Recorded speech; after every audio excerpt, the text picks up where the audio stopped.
Šo svētdienu Ikšķilē noslēgsies Latvijas populārākā kalnu divriteņu seriāla SEB MTB velomaratona sezona, kurā noskaidrosies gan uzvarētājs sezonas kopvērtējumā sporta, gan tautas klasē.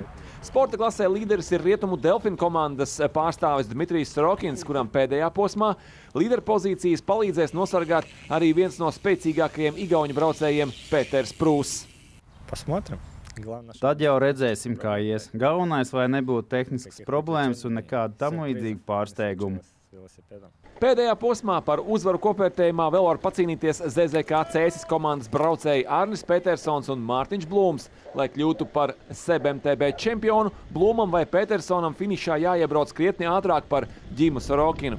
Kopvērtējumā uzvarēt var arī sezonas vicelīderis Oskars Muižnieks. Sajūta par sevi diezgan pārliecinošs, ka es domāju, ka tas arī viss izdarāms, lai būtu kopvērtējumā pirmais, otrais. Pats jūtos ļoti labi. Domas, protams, pirms posma ir pozitīvas, jo cīnīšos par uzvaru.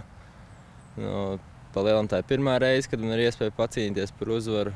Es ceru sastādīt puišiem konkurenci, turēties līderu pulkā, parādīt savu labāko sacīksti sezonas beigās. Tautas klasē uz čempionu titulu visreālāk pretendē līderis Reinis Marks, iepriekšējā posma uzvarētājs Toms Dinsbergs un pagājušā gada čempions Gins Jakuvels. Viss izšķirsies Ogres zilajos kalnos Ikšķiles posmā svētdien.